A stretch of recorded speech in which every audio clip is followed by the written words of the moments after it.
Ó gbilẹ̀ káàkiri àgbáyé, ó rẹ̀ dòdò, ó dùn wò, ó dùn gbọ́ létí gbogbo ènìyàn. Bẹ́ẹ̀ ni ètò tó ń kọ́ni lọ́gbọ́n, ètò tó ń dáni lárayá, ìròyìn tó kún fọ́fọ́ káàkiri àgbáyé. Ká polówó ọjà kájí ó bugbẹ́jẹ, ètò tó ń gbé ìdílé ró, ètò tó ní ṣe pẹ̀lú àṣà, ìròyìn eré ìdárayá, ìròyìn àwọn gbajúmọ̀ òṣèré. Bẹ́ẹ̀ ni live on air for advert, jingle, entertainment, breaking news, gossip and news, event promotion, church program, Muslim program and all of your events. Ẹgbẹ́ gbogbo ẹ̀ wá kẹ́ ẹ wá polówó ẹ̀. Lọ́gán ni gbogbo ayé yóò gbọ́. Rédíò àti tẹlifíṣàn kan ló lè ṣe. Ìbílẹ̀ rédíò and tẹlifíṣàn tiwantiwa tó kalẹ̀ sí United Kingdom. The Classy of African Community. Online station best for the community, home and abroad. Ìbílẹ̀ rédíò ni mò ń pèrè ẹ̀ fún gbogbo wa. Ní gbogbo ìgbàkúgbà tí òǹgbẹ́ bá ń gbẹ̀yìn láti gbádùn ètò tàbí tí ẹ bá fẹ́ polówó ọjà tàbí ohun tí ẹ ń ṣe, ẹ kàn sí wa. Ní Ìbílẹ̀ rédíò and television tiwantiwa, ẹ lè wò wá kedere tàbí kí ẹ gbọ́ wa live on www.ibileradio.com tàbí lórí TuneIn Radio, lórí Twitter, Instagram àti Facebook. Ẹ tẹ Ìbílẹ̀ rédíò láti bá wa dòwò pọ̀ lórí ohunkóhun tí ọkàn yín bá ń fẹ́. Ẹ pe àwọn nọ́mbà yìí 0790802594 tàbí 07795671385 tàbí 07424728743. Ìbílẹ̀ rédíò and television tiwantiwa kárí ayé ni wọ́n ń wò wá gbọ́ wa. Ó kilẹ̀ pilẹ̀ tìtìtì.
àrítowó ṣe àrítowó ná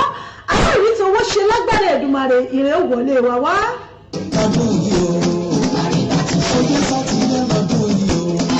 ẹ̀yin náà ẹjẹ́ sọ ti rí ẹ̀yin náà fẹnu wí ti yín torí pé àkókò fẹnu sọ ti ẹ̀ odò nílé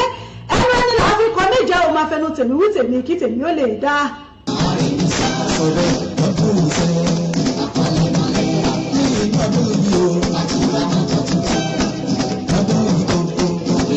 ọ̀rọ̀ yìí gangan náà ní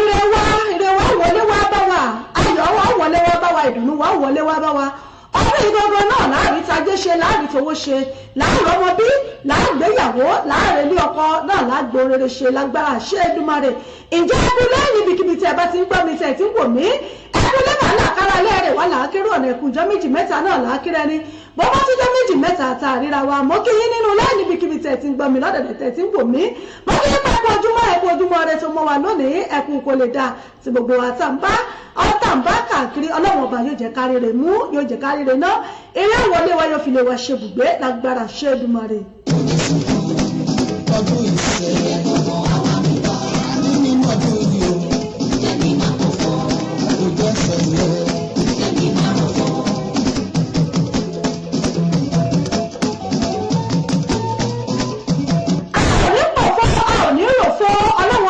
kò ní já bá wọn rò fó láyé.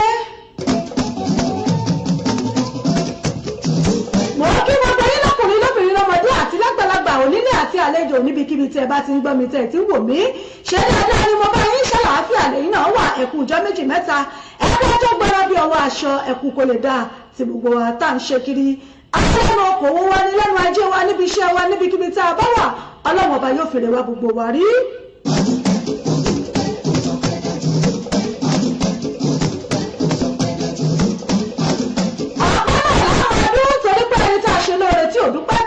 Koni lẹ́rù lọ ni ẹ̀yìn náà rẹ̀ ló jẹ́ kí n gbóṣù bàràbàǹdẹ̀ fọ́lọ́wọ́ ọba mi àjùpọ̀jọ́ òkúta gbẹngbẹlẹ kúdà bí ó gbẹ̀wú agbẹ̀rẹ̀ ọlọ́jọ́ ìjàbí àmọ́ lọ́jọ́ ìṣòro òrán ní iléeṣẹ́ lájò wọlédé ni ọba mi fi ń gbé níbi gíga kábíyèsí ẹ̀kọ́ ọkọ̀ fọ́láwọ̀ kìnìún ẹ̀yà Júdà àkọ́bí náà àwọn òkú ọlọ́wọ́ ọba mi àgbàlagbà oyè ipá tó borí ipá agbára tó borí agbára agbáká tó wí amọ̀ká tó bèrè ọlọ́wọ́ ọba mi ìbà rẹ lónìí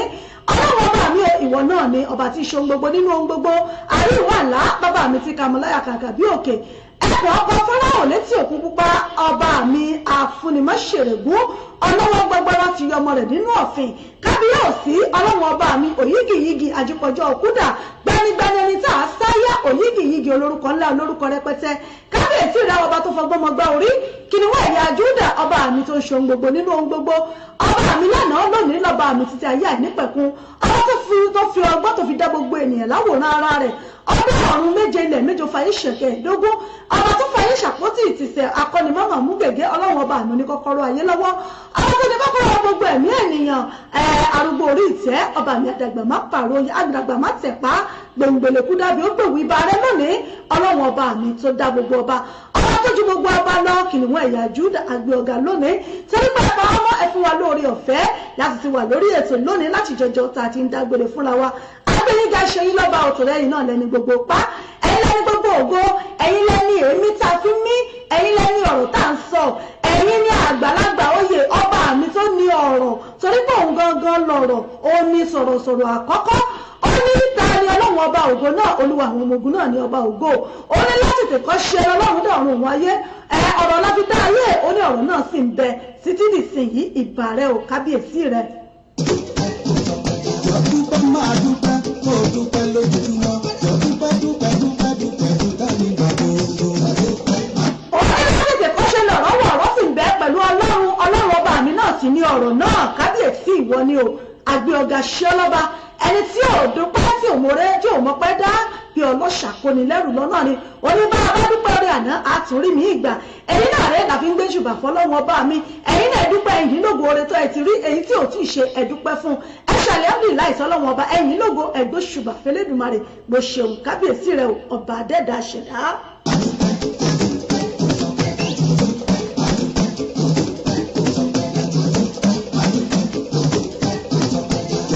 Lójoojúmọ́ kó o dúpẹ́ nígbà gbogbo.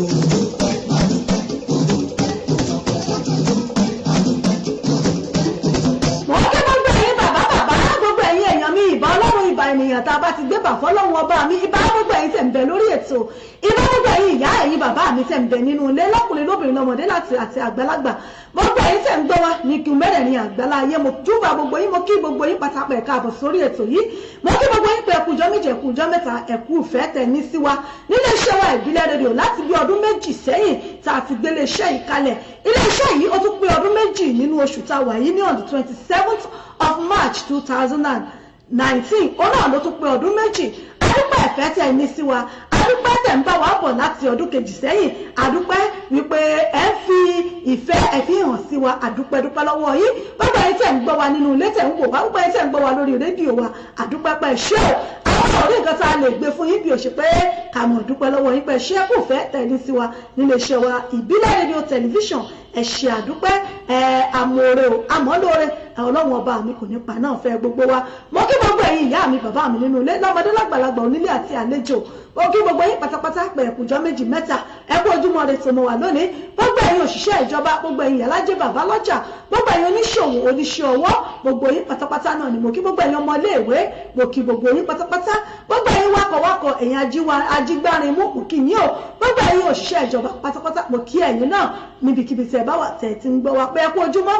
ojúmọ́ rẹ lónìí ẹ̀yin alájẹ lọ́jà mo kí yín o ẹkú ọjà ẹ̀yin òrà tó ń tajà náà mo kí gbogbo yín agbára náà èrè báyìí lóbìnrin jẹ lápò ọjà èrè lájẹ ò lẹ́nu iṣẹ́ wa agbára náà.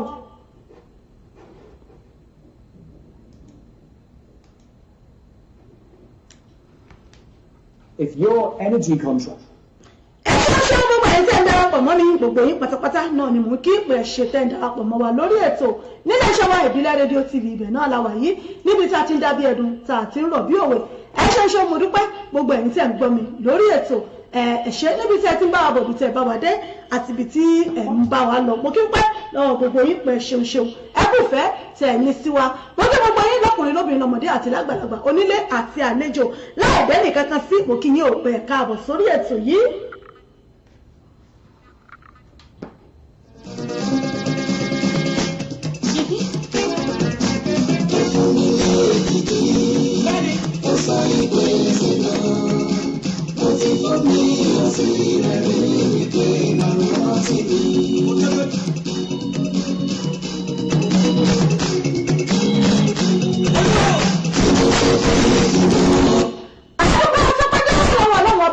Gbogbo ẹ̀yin èèyàn tẹ́ ń gbọ́ wa ìṣèmọ̀dúpẹ́ mo kí gbogbo ẹ̀yin pásítọ̀ ẹ̀yin wòlíì gbogbo ẹ̀yin àfá ẹ̀yin ìmáàmù gbogbo ẹ̀yin oníṣẹ̀ṣe nílẹ̀ Yorùbá pátá náà ni mo kí pé lágbára Ọlọ́run Èdùmàrè yóò máa fún yín ṣe lágbára Èdùmàrè mo kí gbogbo yín pátápátá ní gbùngbùn ẹ̀yin tẹ́ ti ń gbọ́ mi lọ́ba lóyè lóyè gbogbo ẹ̀yin orí adé gbogbo ẹ̀yin èjìgbà rọrùn lẹ̀kẹ̀ mo kí gbogbo yín gbogbo ẹ̀yin ọ̀tọ̀kùlùlù gbogbo ẹ̀yin bọ̀rọ̀kìnní ọlọ́rọ̀ pátápátá náà ni mo kí gbogbo ẹ̀yin sọ̀mọ̀rí aláfẹ́ gbogbo yín pátá náà ni mo kí láti lè ṣe wa ìbílẹ̀ rédíò TV tiwantiwa lára àgbàyídá níbẹ̀ náà láti ń kí yín káàbọ̀ sórí ètò yín ètò wa Fàájì Unlimited ní àmọ́ mú wá fún yín lọ́jọ́ sátidé pẹ̀lú mi ọmọ yín ọ̀rẹ́ yín olólùfẹ́ yín ìyá àbàdàn yín náà ni ìyá àbàdàn yín authentic unbeatable ìyá àbàdàn yín rèé wọn là ń lọ ní pírẹsidẹ́ntà yín á sọ̀rọ̀ tẹfẹ́ tí mo ràn ìyájú ọmọ yín rèé ti pàṣíwájú bàbá ajímọ̀tọ́rọ̀ ẹ̀jẹ̀ wà fún gbogbo yín pèmí náà ni mò ń kí yín káàbọ̀ sórí ètò fún tòní ẹ ní àǹfààní láti máa gbọ́ wa lórí wẹ́bsáìtì wa www.ibileradio.com ẹ lè máa gbọ́ wa lórí tuning radio ẹ download tuning lórí apps yìí ẹ search fún ìbílẹ̀ rédíò lórí ẹ máa gbọ́ wa live and direct pàtí ń bẹ lórí ètò lórí Facebook wa ìbílẹ̀ rédíò tẹlifíṣàn tiwantiwa ẹ máa gbọ́ wa bẹ́ẹ̀ ẹ máa wò wá lórí Facebook page wa ìbílẹ̀ rédíò and tẹlifíṣàn tiwantiwa ẹ máa wò wá ẹ sì máa gbọ́ wa live and direct ìyá àbàdàn yín náà rèé alóyin lóhùn yín náà rèé mo tún ti dé pẹ̀lú ojú èdè mi tí mo fi ń gba ìlọ́wọ́ gbogbo èèyàn ọmọ aráyé mo tún ti dé sórí ètò lónìí tí mo tún dé wẹ́rẹ́ bí ejì alẹ́ mo dé wàrà bí ejì òwúrọ̀ mo ti dé pápápá bí ejì ìyálẹ̀ta mo tún ti dé kólókó lè roko mo dé kólódò ó lè rodò mo dé kẹyìn oníṣẹ́ ọwọ́ kan lè mọ tata jèrè níbikíbi tẹ bá àtẹ bá ti ń gbọ́ mi ẹ̀yìn ẹ̀ṣẹ́ àrọ̀ra mọ́ fetílélẹ̀ kẹmọ jájọ mọ́ gbéyàwó ọ̀rọ̀ ká mọ̀ fetí gbéyàwó ọ̀rọ̀ lórí ètò fún tòní ẹni sọ ní yóò tún dùn yọ láti kẹ onínà ní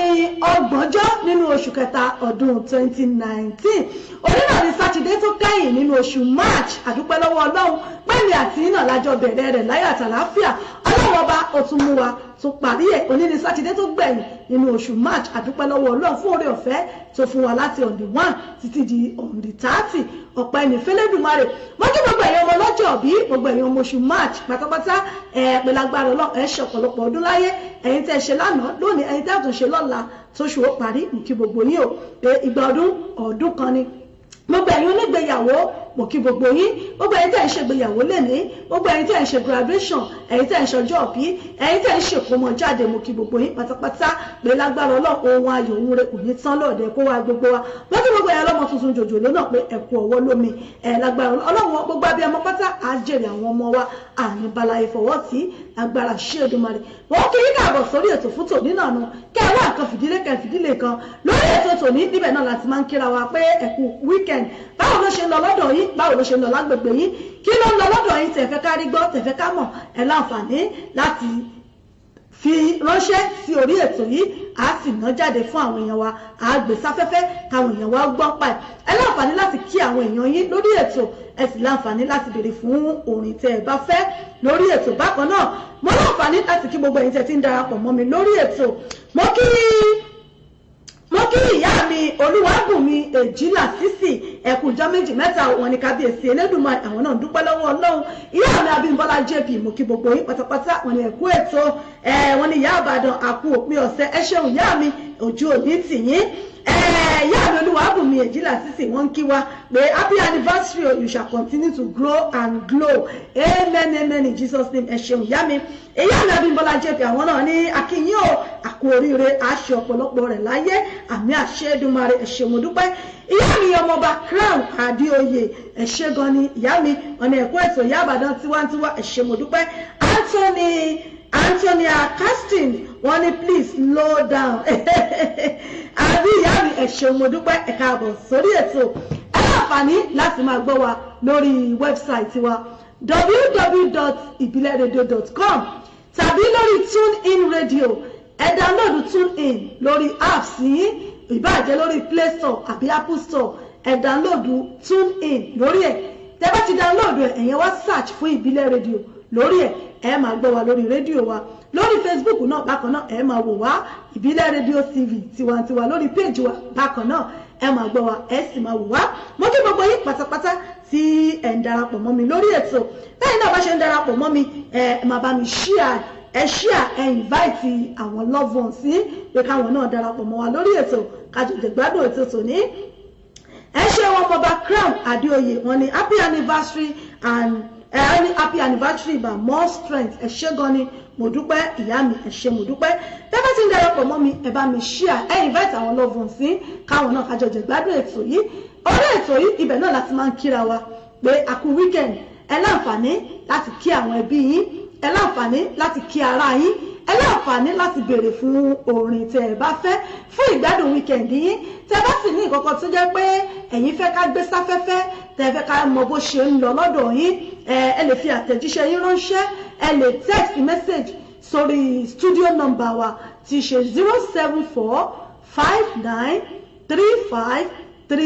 07459353799 07459353799 àwọn tá a bá wà ní Europe àbí Nàìjíríà a lè fi +44 síwájú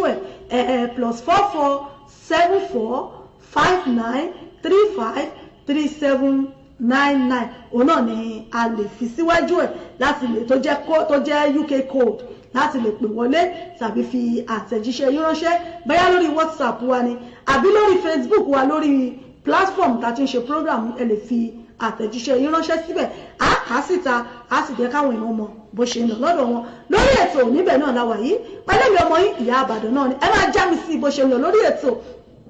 mo sọ fún yín pé lórí ètò yìí àní lónípele náà la ní o níta arúgbó ni nítọ̀dọ́ ni níta àwọn youth ni gbogbo ẹ̀ náà ló ń bẹ lórí ètò yìí ẹ̀yin tèmi gbogbo ẹ̀yin aláyé 1950 tó ti pẹ́ ẹ̀yin aláyé 60 aláyé 70s aláyé 80s gbogbo ẹ̀yin aláyé 90s gan ẹ̀gbórí wọlé gbogbo ẹ̀yin aláyé 19 tó ti pẹ́ lórí ètò gbogbo ẹ̀ wà ń tẹ̀ ní rabaji kan àti ní rẹ́gẹ́dẹ́ fín ẹ jẹ́ kájọ máa bí tó bọ̀ náà ká máa bọ̀ wẹ́rẹ́. Gbogbo ìgbésẹ̀ mi kì í máa ń bẹ̀rù sí i.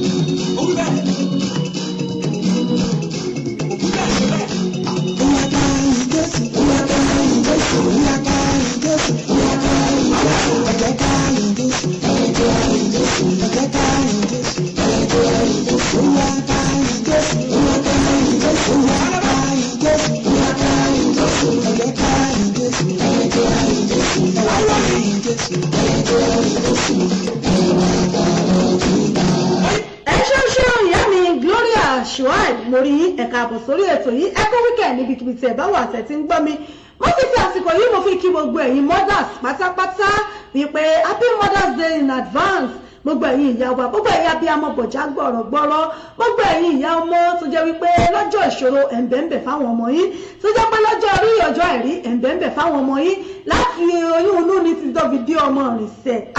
mo kí gbogbo ẹ̀yin ìyá pátápátá pé happy Mother's Day in advance ọláòdè yìí náà ni Mother's Day mo kí gbogbo ẹ̀yin ìyá pátápátá lè lágbára ọlọ́run ẹ túbọ̀ jẹun ọmọ pẹ́pẹ́pẹ́ o ọlọ́run ọba yóò sì jẹ́ kẹ́ ṣe ọ̀pọ̀lọpọ̀ ẹ̀ lókè pẹ̀ gbogbo àbí ọmọ pátápátá náà ni mò ń kí wa pé happy Mother's Day in advance lágbára ọlọ́run ká ṣe ọ̀pọ̀ ẹ̀ láyé.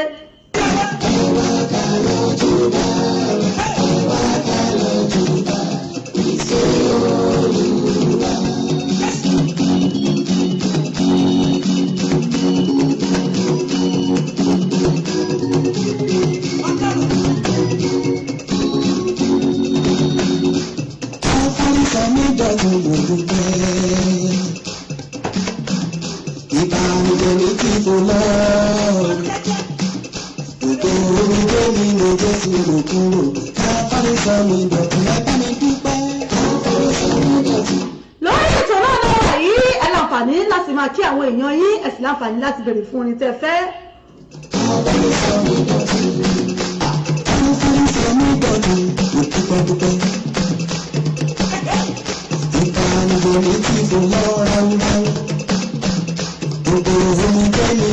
Gbogbo omi jẹ́ ọmọ pátá lọ́wọ́ ọba mi yóò nù kúrò gbogbo ibi tí bàtà ti ń ta wá lẹ́sẹ̀ pátá náà ni ọlọ́wọ́ ọba mi yóò bòróró tura sí.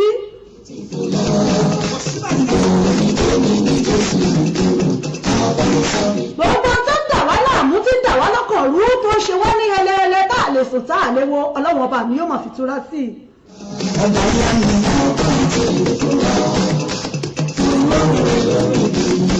Ọ̀pọ̀lọpọ̀ ni wọ́n ní ìṣòro kan méjì tó dà wọ́n láàmú tó jẹ́ wípé kò jẹ́ wọ́n sùn kò jẹ́ wọ́n wo kò jẹ́ kí wọ́n lè ronú bóyá ṣe ń ronú mo mọ̀ gbàdúrà lónìí pé lágbára ọlọ́run ọba yóò sọ ìṣòro wa di pẹ̀tẹ́lẹ̀ káfárì yóò sọ ìṣòro wa yóò sọ dọ̀tun fún wa lágbára Ṣẹ́dùmarè.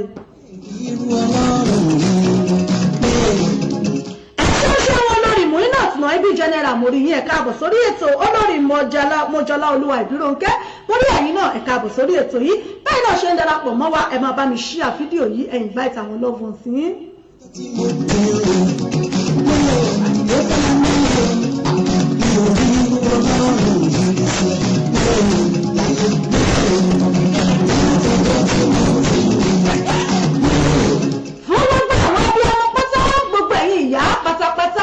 Mother's Day èyí tí ó wáyé lọ́la yìí náà ni mo fi ń kí yín wípé happy Mother's Day fún gbogbo ẹ̀yin ìyá wa pátápátá gbogbo ẹ̀yin abiyamọ lágbára Ọlọ́run ọba yóò jẹ́ kí gbogbo wa ká jèrè ọmọ gbogbo ẹni tó sì ń wojú Olúwa fọ́mọ rere Ọlọ́run yóò pèsè fún wọn abiyamọ pátápátá ànífojúsùn fún àwọn ọmọ wa fún gbogbo àwọn abiyamọ pátápátá mo fẹ́ kí a máa fẹ́ léyìí ká máa fi ṣègbádùn ká máa fi ṣara rere níbikíbi tá a bá wà.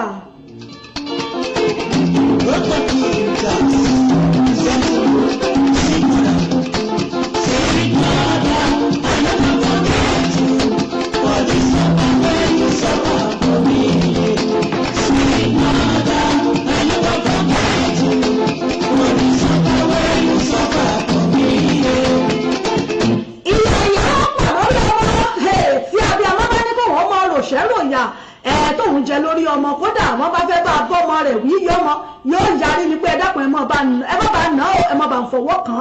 án bàbí ọmọ bá ròṣẹ́ ròyà ń jọ oyún ní ìgbà tó wà ní oyún bẹ́ẹ̀ lóbi ìbá ti lóyún báyìí ni ò ti ní ráyè lójú ráyè ayé rẹ̀ mọ́ tẹ́lẹ̀ bí wọ́n fi bímọ báyìí yóò máa fò níkú yóò máa fò láǹdé ni ẹlòmíì ìsìrè bó bá lóyún báyìí pírípírí báyìí náà lólobó rẹ̀ ọmọ jí torí pé àráyè ọ̀tọ̀ sára àwọn síbẹ̀síbẹ̀ náà yóò sì máa rò lágbo ara rẹ̀ pé nǹkan kan ṣeun yóò máa sì rò lọ́jọ́ kan ó sì wà tí yóò máa da dùbúlẹ̀ bẹ́ẹ̀ bá rán lóyún míì oríṣiríṣi olóyún ní bẹ ọlọ́run ọba kò jẹ́ ká bí àmọ́ jèrè ọmọ.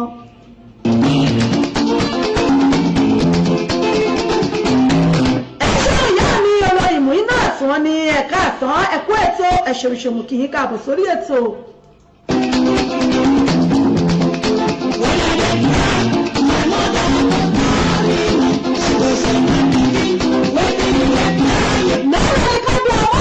nínú ìyá ìyà tàbí àmọ́ ń jẹ lórí ọmọ àkọ́lọ́wọ́n ọba mi kó ṣàánú gẹ́gẹ́ bí mo ti bá bọ̀ obìnrin mi ìbá ti lóyún báyìí ẹ̀gbẹ́ bẹ́ẹ̀dì rẹ̀ báyìí yóò ti dágolo tó bẹ̀ débi wípé ọlọ́wọ́n ọba ṣàánú yóò dágolo tó bẹ̀ ni ìṣẹ́jú ni tùtùtùtùtù báyìí ni ó mọ̀ tú tó jẹ́ pé ọkọ̀ gan báyìí ọkọ̀ mi ìgò mọ́ lóhun yóò mọ̀ wà dáràn báyìí bí tí ń jobi bẹ́ẹ̀ náà ni ó mọ̀ jorógbó láti lè jẹ́ kí tọ́ dá lẹ́nu rẹ̀ gbogbo ẹ̀gbẹ́ bẹ́ẹ̀dì báyìí kìkì tọ́ ni ẹ dákun ẹ jọ̀ọ́ àbíamọ.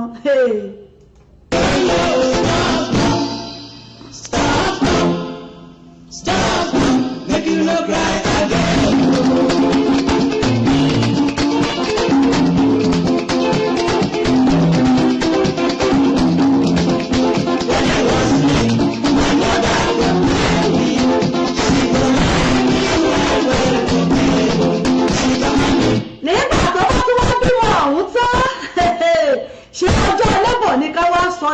nígbò bá wá jọjọ́ ìkúnlẹ̀ tí ó bímọ obìnrin mi yóò mọ bọ́ṣọ àtẹnu ọ̀nà báyìí yóò ti mọ bọ́ṣọ lọ́rùn ara rẹ̀ dókítà gò tí ní ìsọfún pé kó bọ́ṣọ tó ń gò tí mọ bọ́ṣọ dànù tí ó ti mọ yán aṣọ dànù ẹ̀rí ya mi bẹ́ẹ̀ yóò mọ jó bí ṣe ń jó pàlóńgò bẹ́ẹ̀ náà ni orin tí ò sílù ń bẹ̀ bẹ́ẹ̀ náà ni ó mọ jó sí abiyamọ nù kábíamọ kọ́lọ́hún ó jẹ́ òjèrè ọmọ.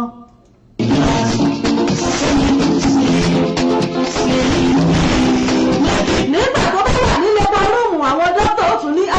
ọmọ yẹn ò tí ì wálẹ̀ ó yáyá ẹ tún jó lọ báyìí ẹ jó lọ báyìí láì rí lù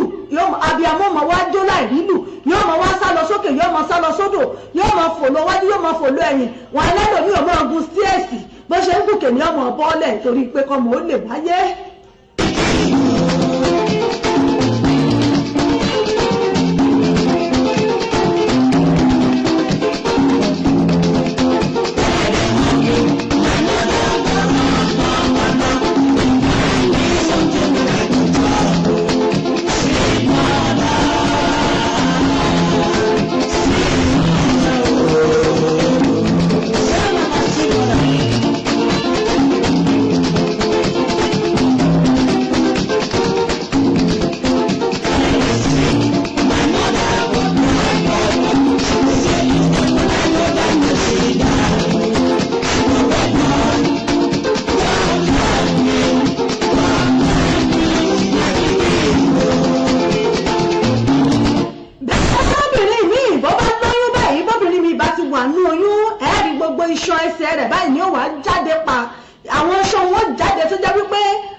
tìpìrìtìpìrì tẹ́fẹ̀lẹ́ yóò dàbí ìbàdẹ́bí kẹ́ bá kẹ́ kọwọ́ bọ bí ẹsẹ̀ rẹ̀ kẹ́ fa àwọn ṣan jáde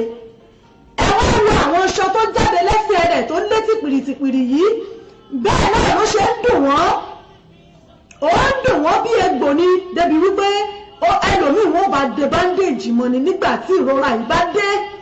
tí pẹ́ẹ̀nì yìí bá dé tí ẹsẹ̀ yẹn bẹ̀rẹ̀ sí ní rowó tí gbogbo àwọn ṣan yẹn bẹ̀rẹ̀ sí ní dùn wọ́n á de bandage mọ́ fún wọn ni nínú torí gbogbo àmú oyún iná lọ fà á.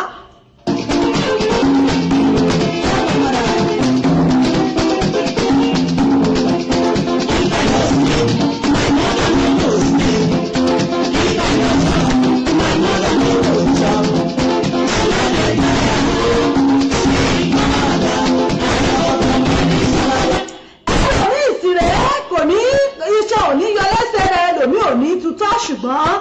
àlàáfíà ara rẹ̀ kódà kò ní mọ ibi tó wà bí wọ́n ṣe ń gbé lọ sí hospital lónìí ni wọ́n mọ̀ gbé lọ sí hospital lọ́la bí wọ́n ṣe ń dá dúró lọ hospital lónìí wọ́n mọ̀ dá dúró lọ́la torí wípé àìsàn ni ẹlòmíì ó ṣàìsàn títí tí ó fi bímọ ni torí pé àgọ́ ara yàtọ̀ síra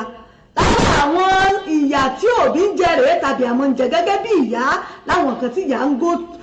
tó jẹ́ pé wọ́n ń go through ẹ̀ nígbà tán bá wà nínú oyún kọ́lọ́wọ́n ọba kò jẹ́ kábíyà mọ́ jèrè ọmọ.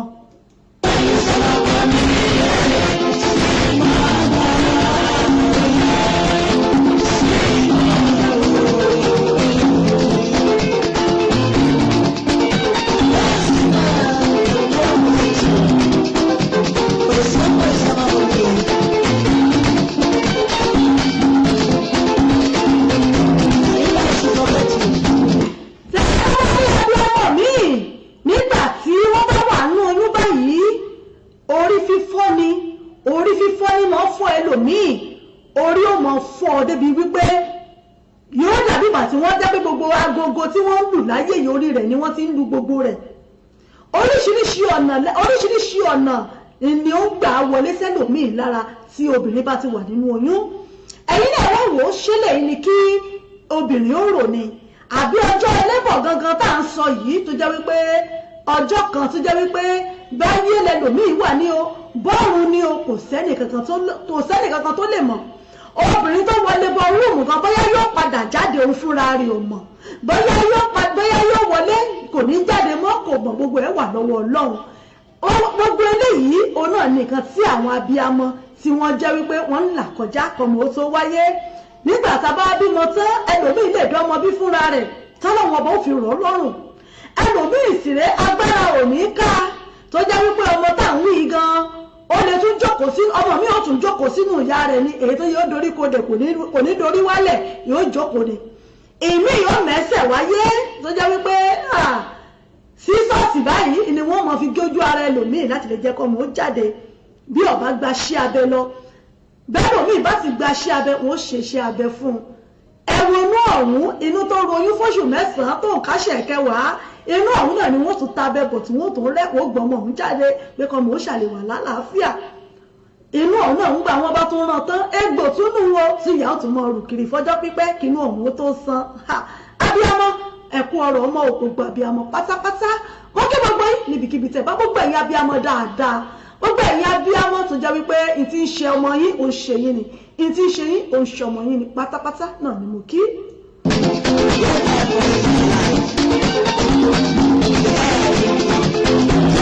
Extension Primate JP mo rí yín bàbá mi ẹkúlẹ̀ yìí ẹkú sátidé ní kábíyèsí ọba Saheed Ọlámilékan Ibrahim kò kí yín o bàbá mi kàdé ọpẹ́ lórí òun ni ẹ̀kú ètò ìyá àbàdàn mo kí bàbá mi ẹ̀kú dédé àsìkò yìí ẹ̀kú kò lè dà ẹ̀kú lẹ̀ yìí o.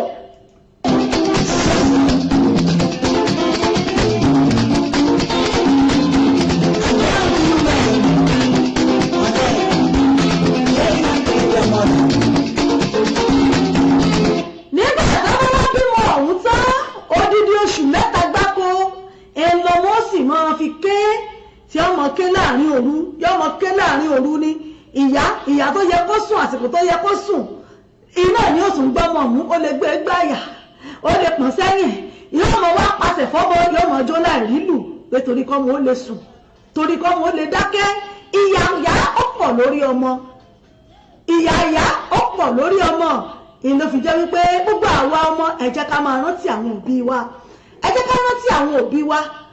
ẹlòmíà ní ìyá àwọn ti ṣẹ̀wọ̀n òun ò ní bá ṣe mọ́ òun ò ní dáríjì mọ́ gbogbo tó ti ẹ̀ là kọjá tó o fi wá sílé ayé yìí gan yẹ kó o rò wípé àkọ̀ṣẹ́ ìlò ṣe ìyá tó wù ọ́ láti kékeré ọ̀fọ́ lójú ọ̀rọ̀ rọ lẹ́sẹ̀ ìyá tí ò jẹ́ kọ́wọ́ rí ọ̀rọ̀ kò jẹ́ kẹsẹ̀ rí ọ̀rọ̀ kò jẹ́ ọfọ́ lójú ó di fine boy ó di fine girl tó di wípé wọ́n wù ọ́ wípé ọmọ ló dáa tó yìí bí ìyá àwọn ò bá tiẹ̀ wá dáa ọmọ lòlò ó yẹ kó o tiẹ̀ rò wípé kọ̀mọ̀rọ̀ nípa ẹ̀ráwọn míì tó jẹ́ pé wọ́n ń rọ ọmọ torí pé wọ́n fẹ́ ọmọ wọn ó sì mọ fún lóúnjẹ wọ́n rọ ẹmọ báwọn ìyá wa ṣe máa ń rọ ọmọ tí wọ́n dáàbò ọmọ sítan ẹlòmíì ó sì mọ̀ọ́mọ̀ rọ ọmọ rẹ̀ yóò mọ̀ọ́mọ̀ rọ pa nígbà tó bá ti fọwọ́ di mú pa ìyá tí ò wájú ó rí bẹ́ẹ̀ fún ọ tó wù ọ́ tó fi dàgbà bó bá tiẹ̀ jẹ́ pé nǹkan kan ló wá ṣẹlẹ̀ ọjọ́ yìí ó yẹ kó rò ó pé ìyá pọ̀ lórí ọmọ gbogbo ẹ̀yà abiyamọ pátápátá kò kì í yín ò wípé happy Mother's Day in advance ẹ ṣe ohun kábíyèsí àwọn náà ń ṣàmì àṣẹ ẹ ṣe kò kì í yín.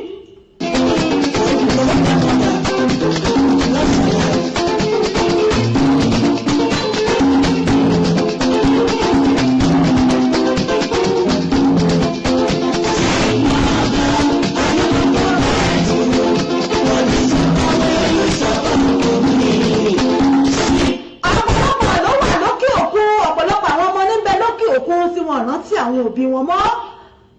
àárín àwọn bàbá tó jẹ́ wípé iṣẹ́ ìyá ni wọ́n ń ṣe àwọn ọkùnrin kan tó jẹ́ wípé iṣẹ́ ìyá ni wọ́n ń ṣe àwọn gan ni wọ́n ń ṣèṣe ìyá ẹ̀rọ ọkùnrin míì wà tó jẹ́ wípé bóyá gbà tí ìyàwó rẹ̀ bímọ tán ló ṣaláìsí yóò sì tọ́jú ọmọ ọ̀hún débi wípé èèrà ò ní rìn yóò tọ́jú ọmọ òun débi wípé ẹ̀mọ rò bóyá obìnrin ló tọ́jú rẹ̀ ni. àwọn bàbá kan náà wà tó jẹ́ wípé ìdá obìnrin la dá wọn tí wọ́n ní ẹran ara bí àwọn yìí tí wọ́n ní lára. bó ṣe wà ní Líkì bẹ́ẹ̀ ló wà ní Gbàǹjà. obìnrin míì náà wà tó jẹ́ wípé ó dájú bí ọkùnrin ni ó dájú bí ọkùnrin ni pé kò sí tó kàn ń ọmọ yí ọmọ òye ọmọ dá fọ́mọ kò dá fọ́mọ kò sí tó kàn ń kọ́mọ tó jogún èmi náà jọgbọ̀n kọ́mọ tó ṣe lé ayé rẹ̀ mi kó ṣe lé ayé mi. àwọn obìnrin kan wà bẹ́ẹ̀ tó jẹ́ wípé ọkọ wọn ló ti gba ìṣe tó yẹ káwọn ọmọ ṣe ló ti gbà ṣe ó wọnú ara wọn náà ni bó ṣe kọjú sẹ́nìkan ló kọ̀yìn sẹ́lòmíì. àwọn gbogbo àwọn bàbá tí ń ṣe bí ìyá àkí ẹ̀yìn náà pé ẹ jèrè àwọn ọmọ agbára Ọlọ́run. àìmọye ọkùnrin míì tóbìnrin ti kọ̀ ọ́lẹ̀ tó dámọ́ sí nígbà ọkùnrin yẹn ló máa ṣiṣẹ́ lọ látàárọ̀ láti lè jẹ́ káwọn ọmọ yẹn ó kàwé káwọn ọmọ yẹn ó jẹ́ èèyàn yóò ṣègbéyàwó alárinrin ṣe gbogbo ẹ̀ fún wọn. irú àwọn ọkùnrin báyìí ìyá náà là á pè wọ́n torí pé ojúṣe ìyá òun ni wọ́n ń ṣe. akẹ́yìn náà agbára Ọlọ́run ẹ jèrè gbogbo iṣẹ́ yín. ẹ ṣe ń ṣe ohun ìyá mi ọmọọba Crown Adéoyè wọ́n ní I want to use this opportunity to celebrate my shepherd Shepherd Olubi. Happy birthday, long life, and may God bless his new age. Àmín àṣẹ Èdùmàrè. àwọn náà bá yín fi àsìkò yìí láti lè ṣẹ̀wà ìbílẹ̀ rédíò TV àfi kí àwọn bàbá wa nínú Olúwa olùṣọ́ àgùntàn Olúbí wípé wọ́n kú ayẹyẹ ọjọ́ ìbí wọn o ẹ̀mí wọn yóò ṣe ọ̀pọ̀lọpọ̀ ọdún láyé nínú àlàáfíà àti àìkú ti ṣe baálé ọ̀rọ̀ lágbára Ọlọ́run ọba yóò máa fún yín ṣe iṣẹ́ ìránṣẹ́ yóò ní bàjẹ́ o lágbára ṣe Èdùmàrè Ọlọ́run ọba ntẹ bá ti tọ́lọ́run ọba bá ti iṣẹ́ tọ́lọ́run bá ti parí ni ó gbé síwájú yín tẹ́tí túbẹ̀ náà ni ó mọ̀ túbẹ̀ síndè náà ni ó mọ̀ dé lágbára ṣe Èdùmàrè ẹ ṣe ọ̀pọ̀lọpọ̀ ọdún lókè pẹ̀ nínú ẹ̀mí gígùn àti àlàáfíà tí a bá ń gbọ́ láti lè ṣẹ̀wà ìbílẹ̀ rédíò tẹlifíṣàn tó fìdí kalẹ̀ sílùú London níbẹ̀ náà láti ń kí yín olùṣọ́ Olúbí pé ẹ̀kú ọjọ́ bí tí a bá ń gbọ́ sísítà wa Crown Adéoyè àwọn náà ni wọ́n ní kí a bá wọn kí yín pé ẹ̀kú ọjọ́ bí gẹ́gẹ́ bí olùṣọ́ wọn pé ẹ̀mí yóò ṣe ọ̀pọ̀lọpọ̀ ọdún láyé o nínú àlàáfíà.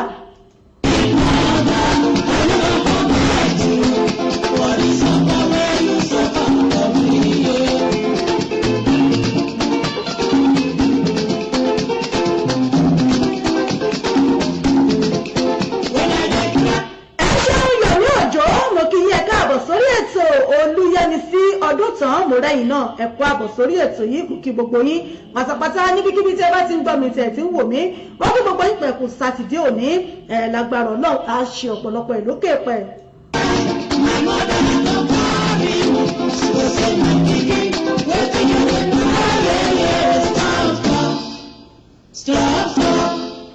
Stop, make you no cry again.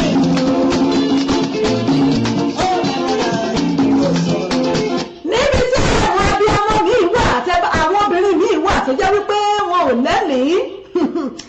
àwọn abiyamọ míì tó jẹ́ pé tó bá dọwọ́ òru ẹ mọ̀ wípé àsìkò tó orún mọ́ dùn mọ́yàn ni àwọn tó ṣẹ̀ṣẹ̀ bímọ tó jẹ́ wípé ẹ ti mọ̀ pé ọmọ dóòlè ni ọmọ tuntun títí tára rẹ̀ ó fi mọ́lé yóò mọ̀ ké lóru ni torí wípé yóò sì mọ̀ wò ó bóyá inú yóò sì mọ̀ rò pé inú lòún wà inú fi mọ́ fà á tọmọ mọ́ fi ké láàrin òru torí pé òru tó yẹ káwa ó sùn yẹn ìlàwọ́ fi ń ṣe ìlàwọ́ ṣẹ̀ṣẹ̀ lajú nínú oyún táwọn ń ṣeré ṣùgbọ́n pàtàwà bá jí láàárọ̀ yẹn ìgbà yẹn làwọn máa ń sùn tẹ́ bá rí ọ̀pọ̀lọpọ̀ olóyún ẹ rí pé lọ́wọ́ ojúmọmọ báyìí ẹ rí pé ọmọ yẹn ò ní fi bẹ́ẹ̀ kíkì kò ní fi bẹ́ẹ̀ máa ṣe gbùrùgbùrù ṣùgbọ́n ẹjọ́ dọwọ́ alẹ́ ẹ rí bọ́ mo ṣe máa ṣe gbùrùgbùrù ṣùgbọ́n torí pé ó ti tásìkò tó ń lajú ń ti ẹnu èyí náà ló mọ́ wá ń fà á tó jẹ́ pé tá a bá ṣẹ̀ṣẹ̀ bí wọn wọn tí ì mọ ìyàtọ̀ láàrin pé wọ́n ti kúrò nínú ìlú mọ́ ọ̀fà tó jẹ́ pé láàrin bí oṣù bíi mẹ́ta báyìí ìyá ó sì mọ ṣe wàhálà ni tó jẹ́ pé lóru báyìí wọ́n mọ ṣàìsùn ni bí ẹni tó gbaṣẹ́ àwọn míì torí ẹ̀ làwọn ìyá wọn mọ fi wá bẹ́yà ìyá ìyàwó ìyá ọkọ pé ìwọ ìyá ọmọ sùn àwọn ò jí lóru àwọn ìyá wa wọn ò jí lóru àwọn ni wọ́n mọ bọ́mọ ṣeré ni wọ́n mọ kẹ́ wọ́n mọ jù síbi sọ pé kí ìyá àti bàbá kí wọ́n lè lójú oorun níbi tí abiyamọ míì níbi tí tára rẹ̀ ọ̀gbádé ẹ̀rí tí ọmọ bá ń sunkún báyìí abiyamọ míì ó sì tún jókòó tọmọ wọn wà jọmọ sunkún papọ̀ mo ti rírú ẹ̀ rí ni mo rírú ẹ̀ rí tó yẹ pé níṣẹ́ ni mo wá jókòó mo wá rẹ́rìn báyìí pé ẹ gbà mí tala wá fẹ́rẹ̀ ẹ̀nú ẹ̀yin méjèèjì ṣọ́mọ láàrẹ̀ ni àbí ìyá báwọn bàbá kó ṣàánú lára àwọn ìyà tí abiyamọ tó ń forí rọ́ fọ́mọ nù ó nígbà tóun ti wá bẹ́ẹ̀bẹ́ẹ̀ òun fún lọ́mú òun fún ní fídà ipé still náà ó ṣàǹké ní láàrin òru láago kan méjì lọ́rọ̀ wá wò pé kò kú sí káwọn kúkú fẹ̀ kan jọ jókòó ti ra àwọn káwọn ọjọ́ mọ́ ya aṣokún lọ́rọ̀ bá jókòó sí àtijọ́ ń gbélé ni mo bá jí làwọn pé mo jí làwọn mo kàn ń gbọ́gbọ́n mi kí ló wá dé pé kí ló ń ṣẹlẹ̀ ń bo ní gbé tiwa mo bá bá tó dá jókòó ló bá dá jókòó sẹ́nu ọ̀nà ló bá ń ké mbẹ̀ ló gbọ́ ọ̀dọ́ ìlú náà bá ń sunkún wọ́n ní kí ló dé ó nígbà tó wá kékékéké tí ò dákẹ́ wọ́n ní ìwọ́n lẹ́yìn náà ṣe wá jókòó tilẹ̀ wájọ ń sunkún wọn àmọ̀ ṣe nǹkan o.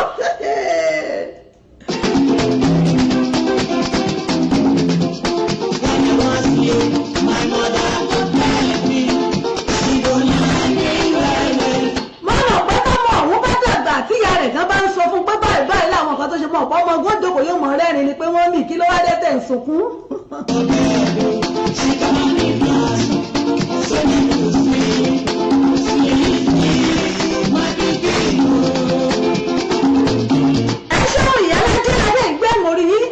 Sórí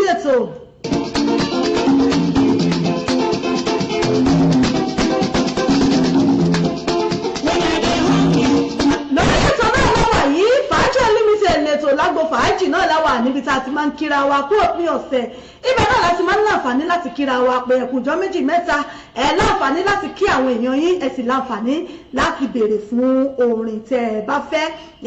láti béèrè fún orin tẹ́ ẹ bá fẹ́ fún ìgbádùn òpin ọ̀sẹ̀ yín ẹ̀ láǹfààní láti béèrè fún orin tẹ́ ẹ fẹ́ a sì bá yín wá bẹ́ẹ̀ ẹ̀ láǹfààní láti kí àwọn èèyàn yín bẹ́ẹ̀ yín sì ní nǹkankan tí ẹ fẹ́ káwọn èèyàn gbọ́ pa ẹ̀ tẹ̀fẹ́ ká nà sáfẹ́fẹ́ bóyá bó ṣe ń lọ lọ́dọ̀ yín lágbègbè yín àbí nǹkan tí ń ṣẹlẹ̀ tẹ̀fẹ́ kí àwọn èèyàn gbọ́n pa ẹ lè fi àtẹ̀jíṣẹ́ yín ránṣẹ́ àáká tàbí kẹ́ pè ẹ sì lè pè wọlé bóyá nǹkan kan lè fẹ́ sọ pé nǹkan báyìí ó ń ṣẹlẹ̀ báyìí ẹ fẹ́ pe àkíyèsí àwọn èèyàn sí ẹ láǹfààní láti pè wọlé sórí studio number wa ìyẹn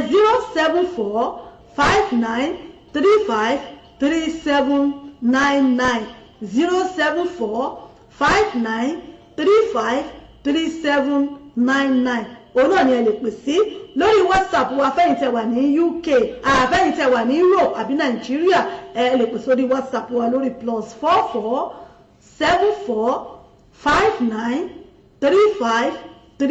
+447459353799 òun náà ni ẹ lè pè sí bóyá ẹ fẹ́ kí àwọn màgbẹ́ ẹ fẹ́ kí mọ́mí yín ni ẹ fẹ́ kí àwọn òbí yín ẹ fẹ́ kí ìyá yín fún ti Mother's Day ẹ láǹfààní láti pè wọlé láti fi àtẹ̀jíṣẹ́ ránṣẹ́ bákan náà sì rèé akí gbogbo àwọn tó jẹ́ wípé wọn ò níyàá mọ́ àwọn tá à ń pè ní aníyàá lọ́run akí gbogbo yín náà gbogbo ẹni tí yẹ pé àwọn ìyá yín ti dolóògbé afàsìkò yìí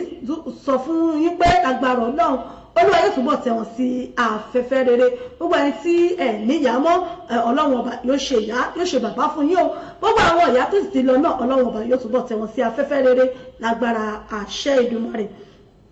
ẹ ṣe mo dúpẹ́ lórí ètò náà la wà yìí láti lè ṣe wa ìbílẹ̀ rédíò TV.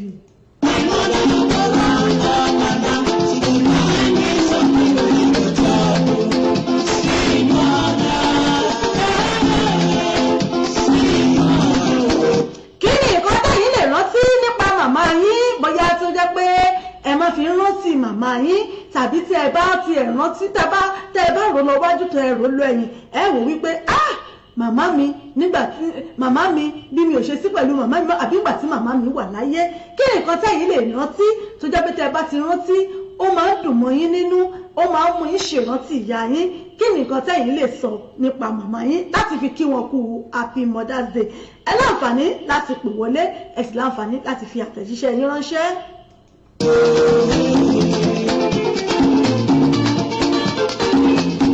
ẹ ṣé o Jùmọ̀kẹ́ Adams mo rí yín ẹ káàbọ̀ sórí ètò.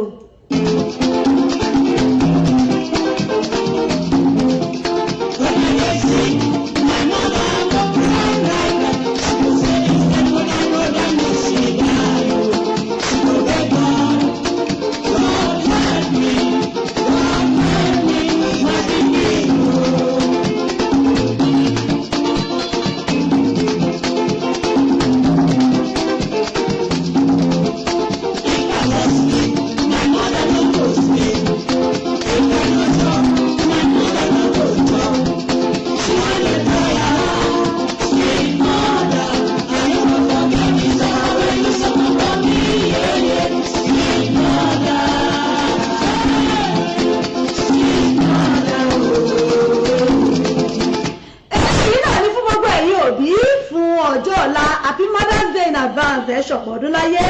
ìyá mi Àbẹ̀kẹ́ Kẹ́hìndé mo kí yín ká sórí ètò wọn làwọn fẹ́ Tọ́pẹ́ Àlàbí ẹ ṣé mo dúpẹ́ happy Mother's Day in advance máa ẹ ṣe ọ̀pọ̀lọpọ̀ ẹ̀ lókè pẹ́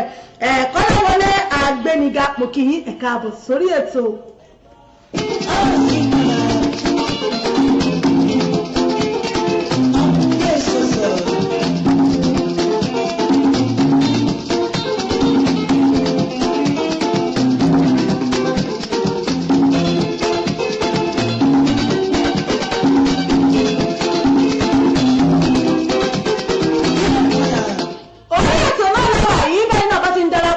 Ẹ bá mi share fídíò yìí ẹ bá mi share ẹ invite àwọn olólùfẹ́ yín ẹ invite àwọn loved ones yín sórí ètò Ká Jọ Lè Gbádùn ètò ẹ bá mi share rẹ̀ ẹ bá mi share ẹ bá mi share fídíò yìí ẹ comment ẹ like ẹ invite àwọn loved ones yín sórí ètò kí A Jọ Lè Gbádùn ètò tòní ẹ bá mi share fídíò yìí ẹ bá mi share rẹ̀ fáwọn èèyàn wa nínú ilé ẹ share fáwọn ọ̀rẹ́ yín ẹ share fáwọn olólùfẹ́ yín káwọn náà rẹ kán jẹ gbádùn ètò yìí bẹ́ẹ̀ náà sílẹ̀ sí láǹfààní láti kí àwọn èèyàn yín lórí ètò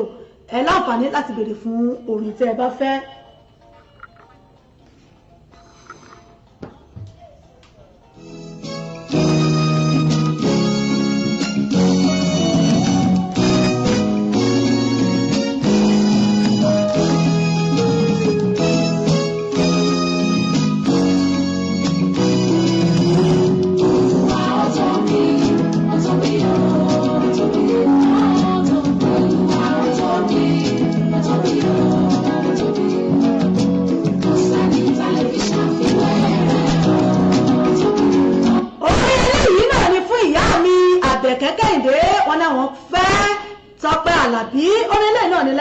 Látẹnu Lady Evangelist Dr. Tọ́pẹ́ Àlàbí tí wọ́n pè ní Olúwa Tóbi.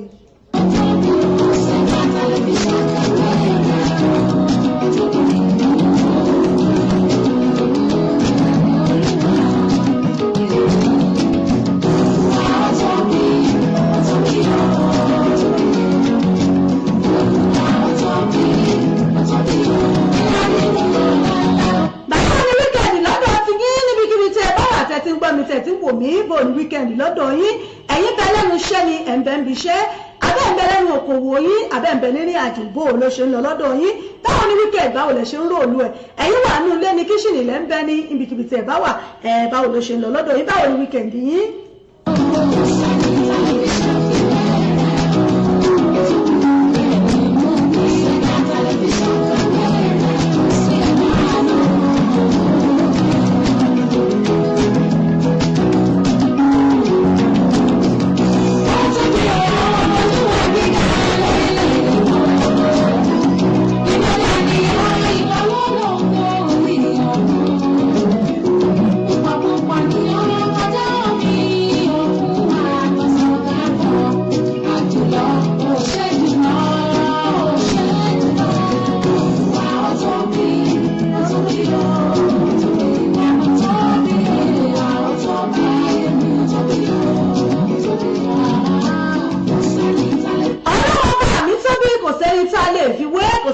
Ọlọ́run ọba mi dọ́gba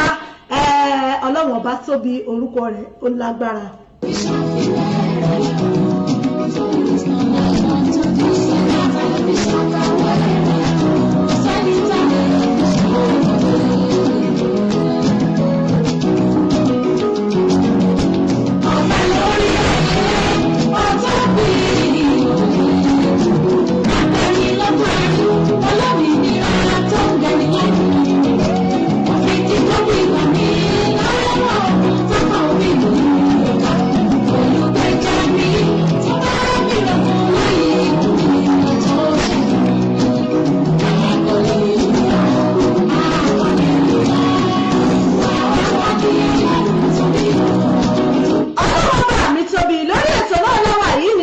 Ìbílẹ̀ rédíò tẹlifíṣàn náà lẹ ti ń gbọ́ wa tẹ̀ tí ń wò wá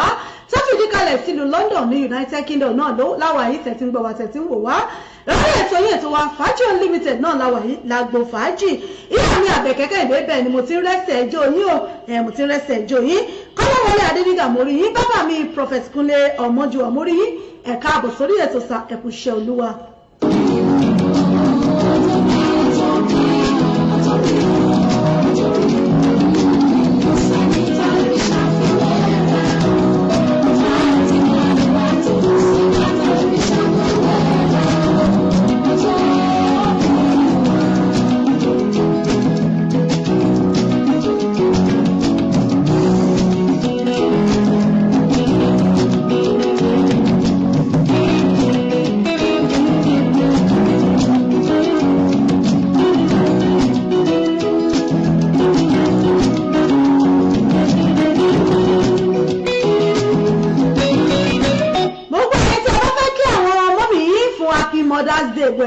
kí àwọn ìyá fún happy mother's day ẹ láǹfààní láti pè wọlé ẹ sì láǹfààní láti fi àtẹ̀jíṣẹ́ ránṣẹ́ pé ẹ̀yin fẹ́ kí àwọn pé ẹ̀yin fẹ́ kí màmá yín ni ẹ fẹ́ kí wọn happy mother's day ẹ fẹ́ kí wọn pé wọn kú ti àyájọ́ màmá ẹ láǹfààní láti fi àtẹ̀jíṣẹ́ ránṣẹ́ àbáyín kí wọn lórí ètò pé ẹ sì fẹ́ pè wọlé náà ní ojú òpó wa ó wà ní ṣíṣí.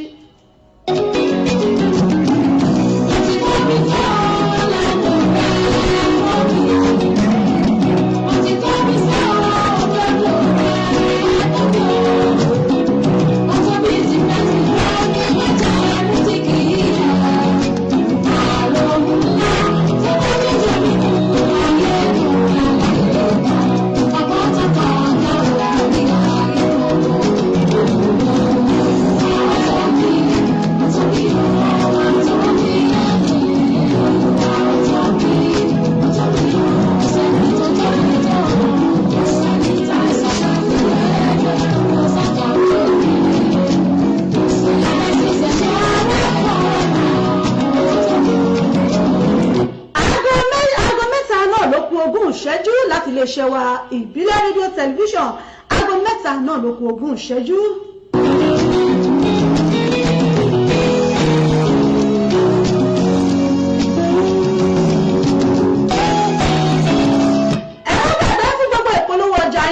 Ṣe wa ìbílẹ̀ rédíò gbogbo ẹ̀yà alájẹ́ bàbá lọ́jà àtẹ̀fẹ́ polówó ọjà yín tàbí tẹ́fẹ́ gbọ́ jẹ́ káwọn èèyàn mọ tẹ́ ń tà àti tẹ́ ń gbèsè lọ́dọ̀ yín ẹ kàn sí wa nílé iṣẹ́ wa ìbílẹ̀ rédíò tẹlifíṣàn fún gbogbo ẹ̀yàn onílé ìjọsìn onímọ̀ṣáláṣí oníchọ́ọ̀chì lẹ́fẹ́ ṣèkéde ni àjọ̀dún lẹ́fẹ́ ṣe ìkórè ní ìsọjí lẹ́fẹ́ ṣe ní tẹ̀fẹ́ káwọn èèyàn gbọ́n pa ẹ kàn sí wa lónìí nílé iṣẹ́ wa ìbílẹ̀ rédíò tẹlifíṣàn káfí tí wàá gbé sí lárugẹ kábàá yín polówó ọjà yín kí gbogbo àyè gbọ́ kí wọ́n ti mọ̀ nǹkan tí ẹ̀ ń ṣe lọ́dọ̀ yín ẹ kàn sí wa lónìí lórí studio number wa 07459 353799 07459 353799 fún ẹ̀yin tẹ́ wà ní Europe àbí Nàìjíríà ẹ lè fi +44 síwájú ẹ̀ láti pẹ́ kó síbi tẹ́ wà tá à ní bá yín polówó ọjà nílẹ̀ yìí lókè òkun àti káàkiri àgbáláyé níbikíbi tí ẹ bá àdòpọ̀ lónìí kẹsì péré lolúwa ẹ jẹ́ kí n sáré dẹ́ka polówó ọjà náà tí n bá padà dé àmọ́ wá tẹ̀síwájú lórí ètò mò ń bọ̀ náà.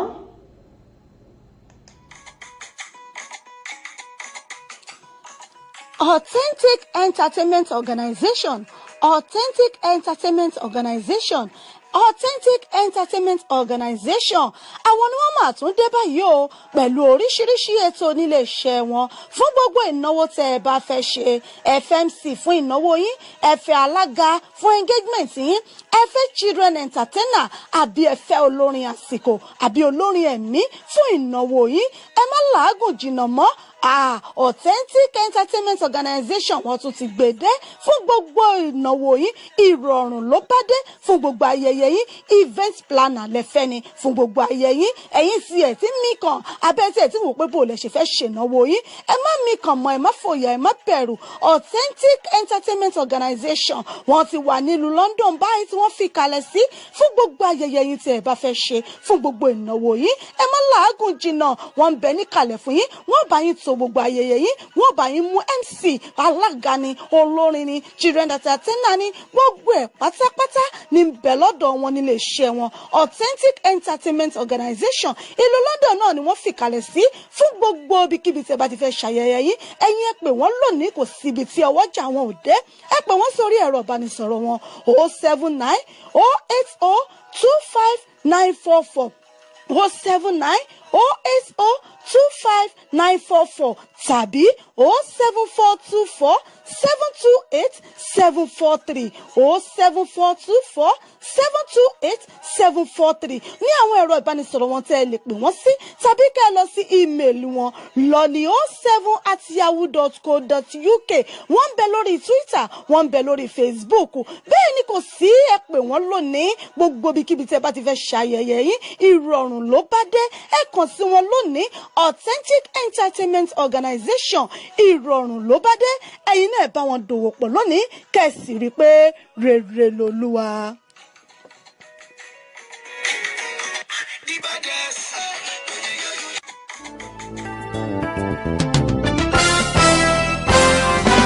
Ó gbilẹ̀ káàkiri àgbáyé ó rẹ̀ dòdò ó dùn wò ó dùn gbọ́ létí gbogbo ènìyàn bẹ́ẹ̀ bẹ́ẹ̀ ni ètò tó ń kọ́ni lọ́gbọ́n ètò tó ń dáni lárayá ìròyìn tó kún fọ́fọ́ káàkiri àgbáyé ká polówó ọjà kájọ bugbájẹ ètò tó ń pè délérò ètò tó ní ṣe pẹ̀lú àṣà ìròyìn eré ìdárayá ìròyìn àwọn gbajúmọ̀ òṣèré bẹ́ẹ̀ ni live on air for advert jingle entertainment breaking news gossip and news event promotion church program muslim program and all of your events ẹgbẹ́ gbogbo ẹ̀ wá kẹ́ ẹ wá polówó ẹ̀ lọ́gán ni gbogbo ayé yóò gbọ́ rédíò àti tẹlifíṣàn kan ló lè ṣe ìbílẹ̀ rédíò and tẹlifíṣàn tiwantiwa tó kalẹ̀ sí United Kingdom the classy of African community online station best for the community home and abroad ìbílẹ̀ rédíò ni mò ń pèrè ẹ̀ fún gbogbo wa ní gbogbo ìgbàkúgbà tí òǹgbẹ́ bá ń gbẹ̀yìn láti gbádùn ètò tàbí tí ẹ bá fẹ́ polówó ọjà tàbí ohun tí ẹ ń ṣe ẹ kàn sí wa ní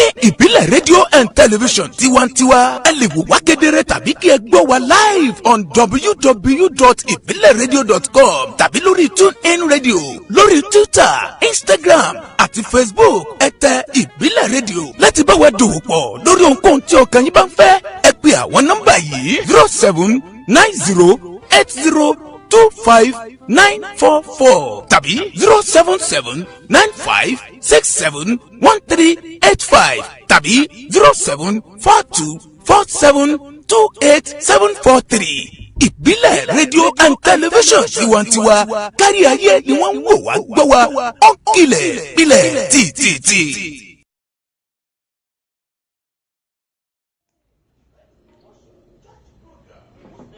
ẹ káàbọ̀ padà láti ẹ̀ka ìpolówó ọjà wa ẹ má gbàgbé fún gbogbo ìpolówó ọjà yín ẹ kàn sí wa lónìí iléeṣẹ́ wa ìbílẹ̀ rédíò tẹlifíṣàn káàbọ̀ tí wàá káfí gbé tìyín lárugẹ fún gbogbo nǹkan tí ẹ bá ń tà tí ẹ fẹ́ káwọn èèyàn mọ̀ kan gbọ́ pẹ́ pọ́ èyí tẹ̀ ń ṣiṣẹ́ tẹ̀ ń tajà nínú ilé tí ẹ fẹ́ káwọn èèyàn gbọ́ pẹ́ ẹ kàn sí wa lónìí kábà yín polówó ọjà yín ẹ káàbọ̀ láti ẹ̀ka ìpolówó ọjà lórí ètò níbẹ̀ náà la wà yìí níbi tá a ti ń dábí ẹ̀dùn tá a ti ń rò bí òwe.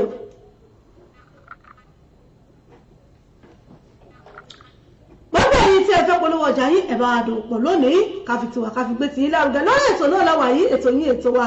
Fàájì Unlimited náà ni ètò yìí lágbo fàájì ẹ láǹfààní láti kí àwọn èèyàn yín ẹ sì láǹfààní láti béèrè fún orin tẹ́ ẹ bá fẹ́.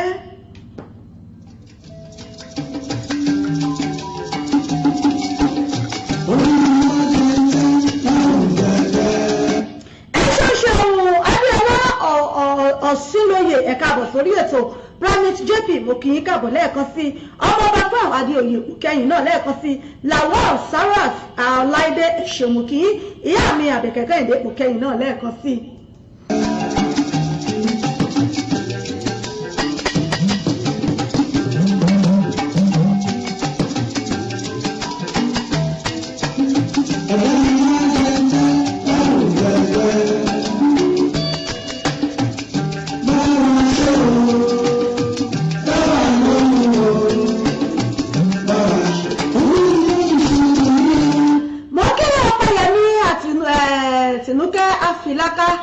oníròyìn wa nìyẹn iléeṣẹ́ wa ìbílẹ̀ rédíò ẹ ṣeun ṣeun mo rọ́wọ́ yín lórí ètò.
gbogbo yín gbogbo ẹ̀yin èèyàn wa pátá tẹ̀ ń gbọ́ wa nínú ilé gbogbo ẹ̀yin ìyá gbogbo yín níbikíbi tẹ́ bá ẹ̀rọ àmọ́ ọmú lẹ́sọ̀lẹ́sọ̀ ẹ̀sọ̀ pẹ̀lẹ́kà náà níjú àgbà.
wa ìbílẹ̀ èdè náà láti ń kí yín pé ṣé tẹ̀ ń gbọ́ wá ibikíbi tẹ̀ bá wà tẹ̀ tí ń gbọ́ wá tẹ̀ tí ń wò wá gẹ́gẹ́ bí àyájọ́ àwọn ìyá tẹ̀ta ti ń sọ tẹ́lẹ̀ ẹ̀ṣẹ̀ wọ́n gan nìyá lè ṣe ọmọ tó lè mú ọmọ gbé ọwọ́ rẹ̀ sókè lu ìyá rẹ̀ tàbí kó gbá ìyá rẹ̀ létí ẹ̀yin èèyàn mi mo fẹ́ kẹ́ ẹ bá mi dá sí i ẹ̀ṣẹ̀ wo nìyá lè ṣẹ̀ tí ọmọ wà wò wípé ìyá àwọn ṣe tó bí òun nínú tí ó sì gbọ́wọ́ rẹ̀ sókè lu ìyá rẹ̀ tàbí tí ó mọ fọ́ ìyá rẹ̀ létí ẹ̀yin èèyàn mi ẹ gbọ́ ẹ̀ṣẹ̀ wo nìyá lè ṣẹ̀ tó lè mú irú nǹkan báyìí kọ́mọ ó ṣe bẹ́ẹ̀ fún ìyá ẹ̀.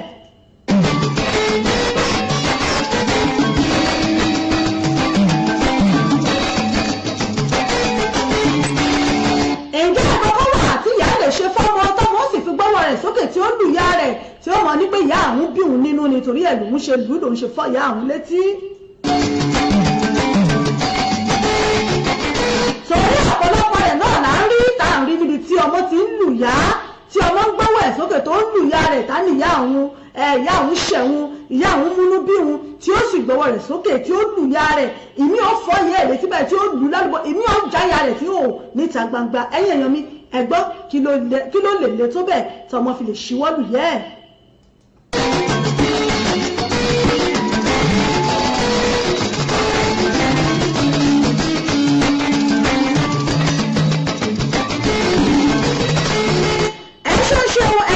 Fọláṣadé Elizabeth mo rí yín lórí ètò Adéọlá Alimat Ògúnrìn ẹ ṣeun ẹ káàbọ̀ sórí ètò.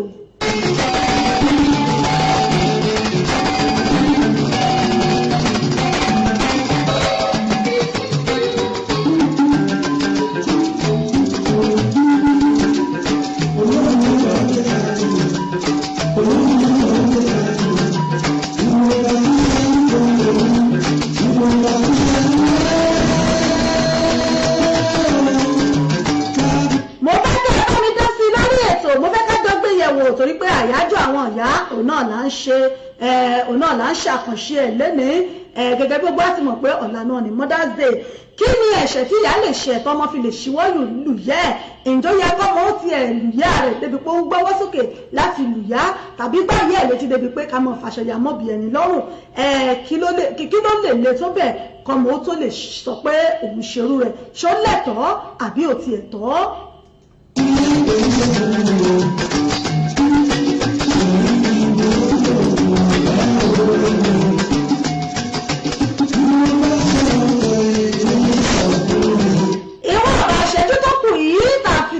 Lórí ètò ẹ bá wa dá sí lórí ètò ká mọ̀ fi yùn ká mọ̀ fi ṣe ìmúdánidúró ètò lónìí ẹ bá wa dá sí lórí ètò ojú òpó wa ó ń bẹ ní ṣíṣí.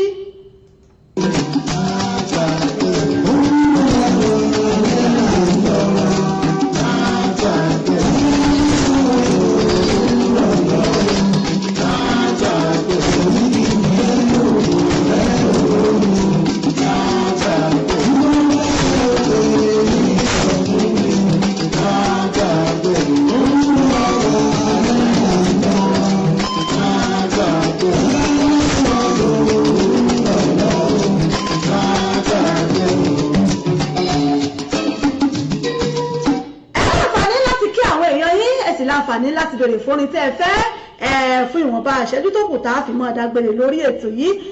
báyìí náà bá ti ń darapọ̀ mọ́ mi ẹ bá mi ṣíà ẹ bá wa dá sí nǹkan tí ń bẹ ńlẹ̀ yìí gbogbo àwọn ìyá wa tí ń bẹ lórí ètò ẹ bá wa dá sí kí ni ìyá lè ṣe tó fi lè jẹ́ ọmọ ó ṣíwọ́ sókè kó sì lù yẹ́ ẹ̀yin èèyàn mi kí ni ìyá lè ṣe ìjó tiẹ̀ lẹ́tọ̀ọ́ kọ́mọ ó ṣíwọ́ lu ìyá ẹ̀.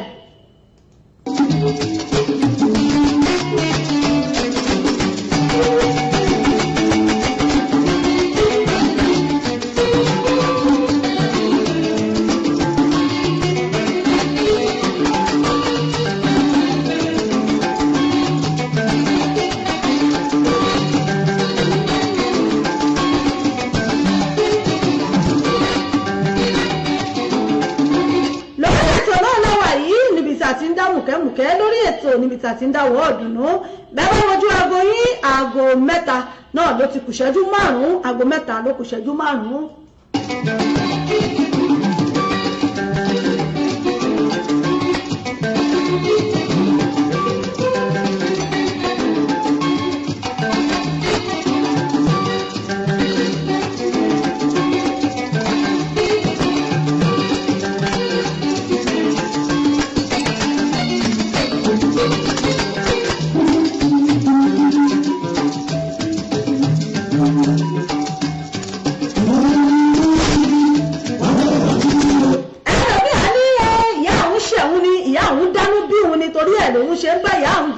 ṣe nà ìyá àwọn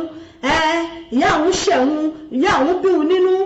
ló mú un tó fi jẹ́ pé òun gbọ́wọ́ sókè láti lùyẹ́ ẹ̀ tàbí gbẹ̀yà rẹ̀ létí tàbí láti ẹ̀ ti mú aṣọ kó lọ́ọ̀kì ẹ̀mọ́ yẹ́ ẹ̀ lọ́rùn ẹ̀yìn èèyàn mi ṣòyẹ̀ kó rí bẹ́ẹ̀ kí ni ó lè ṣẹlẹ̀ kọmọ tó lè ṣerú nǹkan ìjọ tiẹ̀ lẹ́tọ̀ọ́ kọmọ ó tiẹ̀ ṣerú ẹ̀ rárá ẹ̀yìn èèyàn mi mo fẹ́ kẹ́ bá ń dá sí lórí ètò.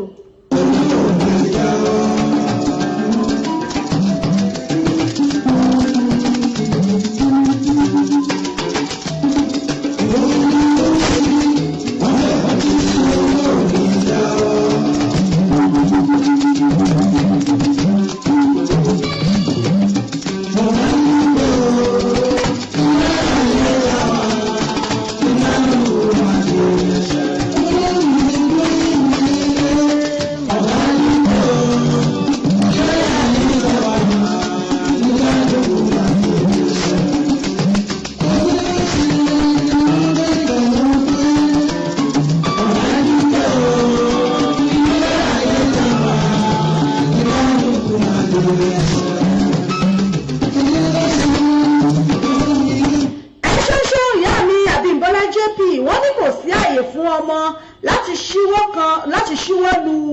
ìyá rẹ̀ wọ́n ní torí wípé ìyá Ọlọ́run bẹ̀rẹ̀ wọ́n ní ìyá Ọlọ́run ó ń bẹ ó sì korò sí ọmọ tó bá ṣe bẹ́ẹ̀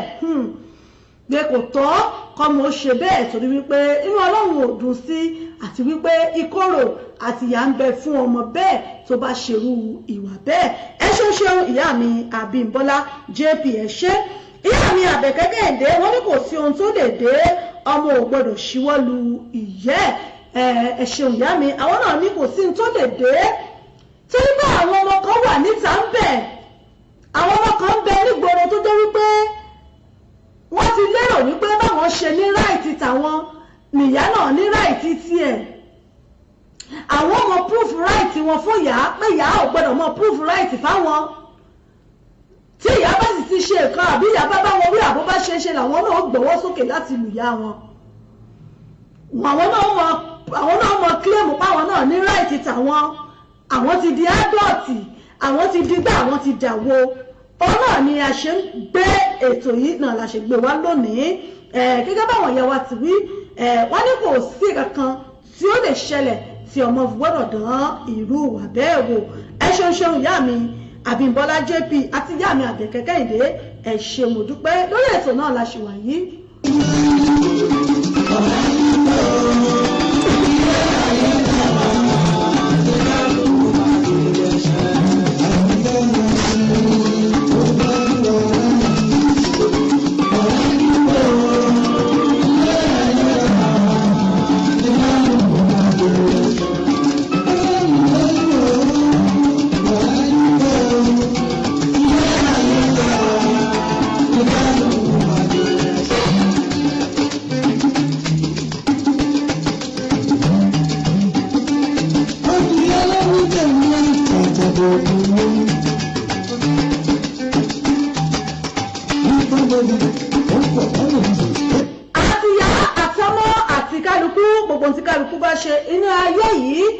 Kálukú ó ti gbèrè ṣe gẹ́gẹ́ bí Chief Commander Ebenezer Obey bí wọ́n ti wí.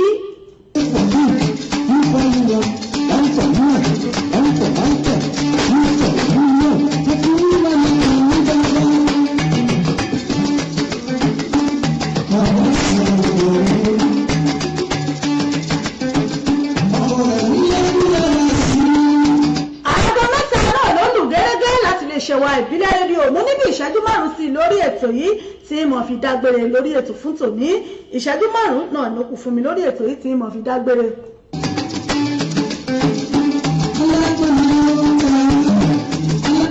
ẹ̀rọ gbàgbé gẹ́gẹ́ bí mo ti sọ ní April 26 òun náà ni èmi ọmọ yín ọ̀rẹ́ yín olólùfẹ́ yín Ìyá Ìbàdàn òun náà ni ìvẹ́ǹtì wa tá a pè ní 3rd edition Praise Festival fún gbogbo ẹ̀yin tẹ́ wà ní London ẹ̀yin tẹ́ wà ní Europe káàkiri káàkiri àgbálá ayé. Ẹ wá ẹ jẹ́ ká jọjọ́ ká jọ yọ̀, ẹ jẹ́ ká jọ gbé Ọlọ́run ga níjọ́ yìí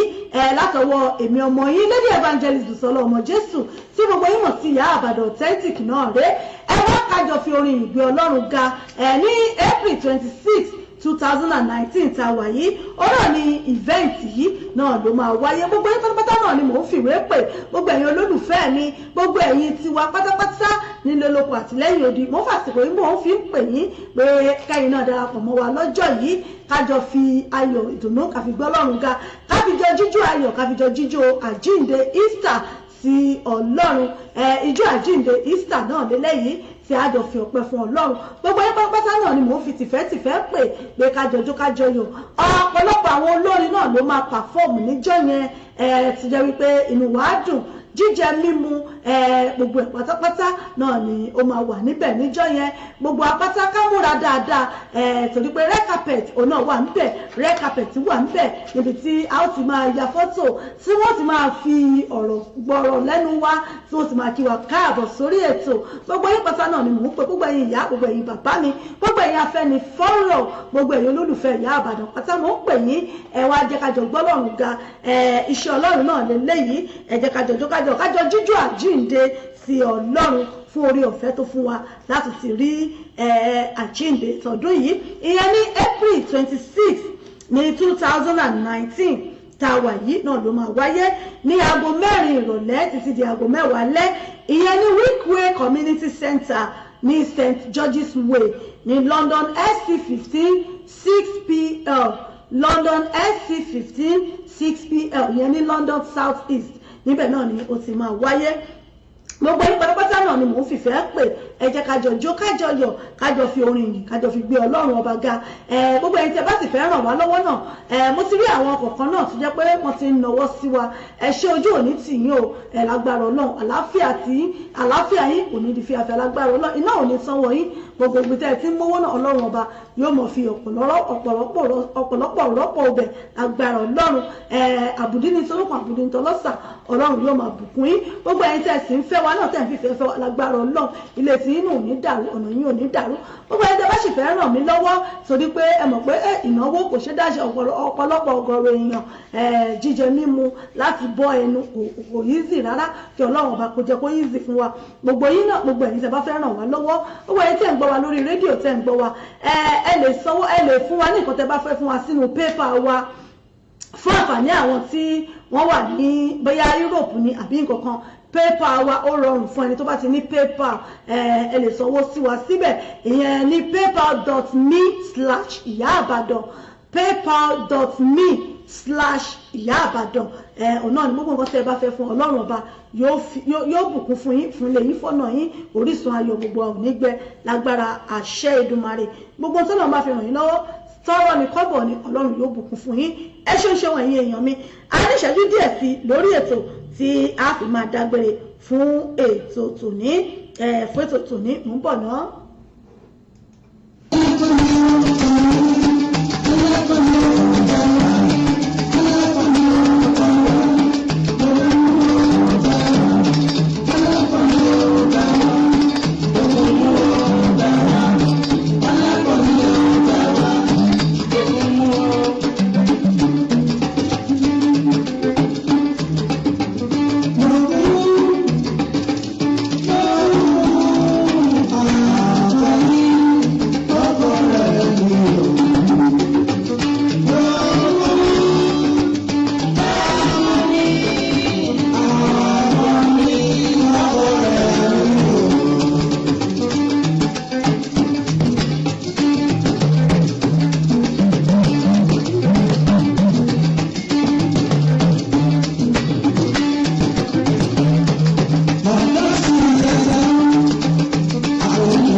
débi tó lápẹẹrẹ ẹ ṣeun ṣeun mo dúpẹ́ ilé òní lé yín ọ̀nà òní nà wá.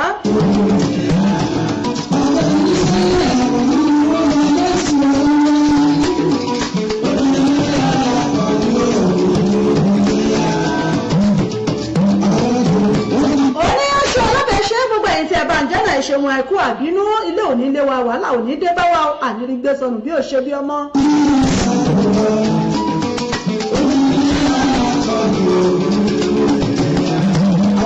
ètò yìí lọ síbi kùnkùndùn náà nú àfẹnú ètò tòní àfi sọlẹ̀ kìbí pàtàkọ̀ bá fẹnu sọlẹ̀ sébùté.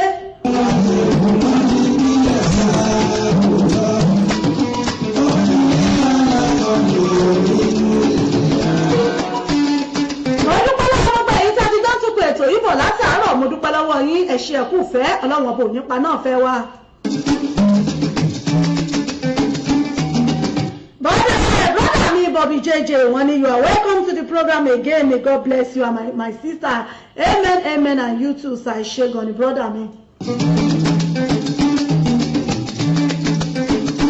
àwọn ọmọ lónìí á tún padà níjọ́ mẹ́jọ pẹ̀lú ògo ọlọ́run ọba àwa náà lámàwẹ̀ náà lámà bá ọdún tẹ́ fi ń wò mí ò ní fọ́ bẹ́ẹ̀ létí tẹ́ fi ń gbọ́ mi ò ní dikù ní dètẹ̀ náwó sí ẹ̀ẹ́nì rí dààmú ẹ̀ẹ́nì rí fòró ẹ̀ẹ́nì rí gbé sọnù bí ó ṣe bí ọmọ iléeṣẹ́ wa ìbílẹ̀ rédíò TV tiwantiwa lára àgbà yìí dá ẹ polówó ọjà yín ẹgbẹ́ polówó ọjà yín wá sí iléeṣẹ́ wa kábàáyé polówó ọjà yín studio number 1 is 07459353799 bákan náà rẹ fún gbogbo ẹ̀yin tẹ́ bá fẹ́ ṣe ìnáwó fún ọdún 2019 FMC fún ìnáwó yín ni alága àjókòó òun lè fẹ́ fún ìnáwó yín abẹ́fẹ́ MC fún ayẹyẹ yín fún ọjọ́ bí ìgbéyàwó ìkómọjáde àjọ̀dún ìjọ àjọ̀dún ẹgbẹ́ òun lè fẹ́ ṣe ẹ kàn sí wa nílé iṣẹ́ wa Authentic Entertainment Organization event fún gbogbo ìnáwó tẹ́ bá fẹ́ ṣe event planner lẹ́fẹ́ ni ẹ fẹ́ children entertainer ni fún gbogbo nǹkan tẹ́ bá fẹ́ olórin ẹ̀mí fún ìjọ yín àbẹ́fẹ́ olórin fún pàtí yín ẹ kàn sí wa nílé iṣẹ́ wa Authentic Entertainment Organization lábẹ́ àkóso èmi ọmọ yín ọ̀rẹ́ yín olólùfẹ́ yín ìyá àbàdàn náà ni ẹ̀rọ ìbánisọ̀rọ̀ mi sí ẹ lè pè sí rẹ̀ 079-080-25944 079-080-25944 ẹ lè pè mí náà lórí WhatsApp mo wà lórí WhatsApp náà fún ẹ̀yin tẹ́ bá wà ní Europe Nigeria kò síbi tẹ́lẹ̀ fẹ́ ṣènáwó yín kò síbi tí ọwọ́ jà wa òde láti bá yín darí ayẹyẹ yín ẹ̀yin náà bá wa dòwò pọ̀ lónìí ọlọ́run ọba yóò sì máa fún wa ṣe ẹ fọ́lọ̀ wa lórí Facebook page wa Authentic Entertainment Organization event ẹ bá wa fọ́lọ̀ ẹ like page wa ẹ máa láwọn ṣẹ́ wa tá à ń ṣe níbẹ̀ ẹ ṣe ń ṣe ọmọ dúpẹ́ lọ́wọ́ yín á máa lọ lónìí àtúpadà níjọ́ mẹ́jọ pẹ̀lú ògùn ọlọ́run ọba èmi náà ní mọ̀ wá yìí náà ní mọ̀ bá o ojú tẹ fi wò mí ò ní fọ́ ètí tẹ fi ń gbọ́wọ́ ò ní di èmi náà lọ lónìí wò nílò ẹja tó lọ tí ò dálé omi wò nílò ọlọ́kọ̀ọ̀kan tó lọ tí ò dálé odò títí ìjọ́ mẹ́jọ tá a tún fi pàdé ẹ dákun tẹ bá lọ òde ẹ má jàjẹ ẹ má jàjẹ ranjú ẹ má jàjẹ fẹ ya ẹja aṣọ gbogbo ní mẹlọmẹlọ ẹ má bá yàn já o torí pé kálukú lóru tiẹ̀ kiri ẹ dákun tẹ bá mutí ẹ má wakọ̀ tẹ bá wakọ̀ ẹ má mutí o torí pé ó léwu ẹ̀mí ò láàárọ̀ ẹ jẹ́ ká ṣe gbogbo pẹ̀lẹ́pẹ̀lẹ́ ẹni ọmọ yín ọ̀rẹ́ yín olólùfẹ́ yín ìyá àbàdàn yín Authentic náà rẹ ọbítẹ́bù ìyá àbàdàn yín wọ́n náà lórí pírẹsẹ̀ntà yín rẹ̀ á sọ̀rọ̀ tẹ̀fẹ̀ tí mo ràn yájú ọmọ yín rẹ̀ ti pàṣíwájú bàbá ajọ́mọ́sálẹ̀ ẹ̀jẹ̀ wà fún gbogbo UK ọmọ wọn lókè Ìbàdàn ní Olúyọ̀lé nílé ìyá nílé bàbá tá a ti bí mi lọ́mọ òkè Ìbàdàn nílé Olúyọ̀lé àṣàgé ọlọ́run òrùn ló gbé wá kò ní dẹrù ìyàlẹ́ alórí ẹ dákun tẹ ẹ bá réṣù tọwọ́ kọ́mú tó fi gọ́gùn ojú ẹ má fọ mú èṣù ṣeré èṣù níṣe ní kò ní ṣẹ̀yìn kò ní yà sílé wa kó wa gbogbo títí tá a tún fi pàdé níjọ́ mẹ́jọ ká pàdé láyọ̀ ká pàdé níre ire kàbìtì kó wọlé wa wá ó dàbọ̀.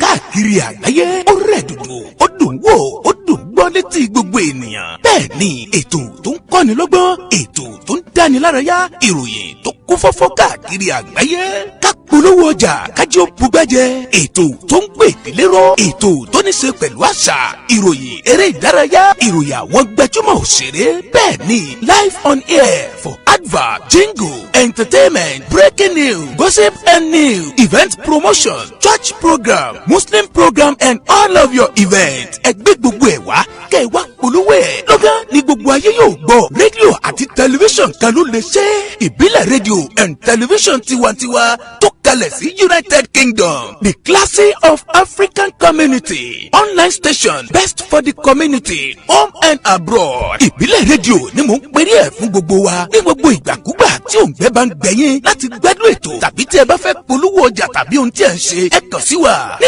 Ìbílẹ̀ rédíò and television tiwantiwa, ẹ lè wò wá kedere tàbí kí ẹ gbọ́ wa live on www.ibileradio.com tàbí lórí TuneIn Radio, lórí Twitter, Instagram àti Facebook. Ẹ tẹ Ìbílẹ̀ rédíò láti bá wa dòwò pọ̀ lórí ohunkóhun tí ọkàn yín bá ń fẹ́. Ẹ pe àwọn nọ́mbà yìí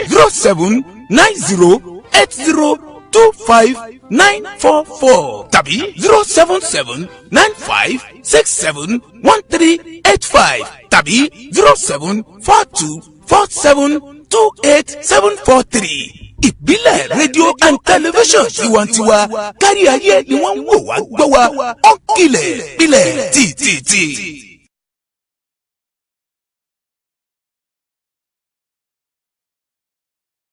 743 ní àwọn ẹ̀rọ ìbánisọ̀rọ̀ wọn tẹ́.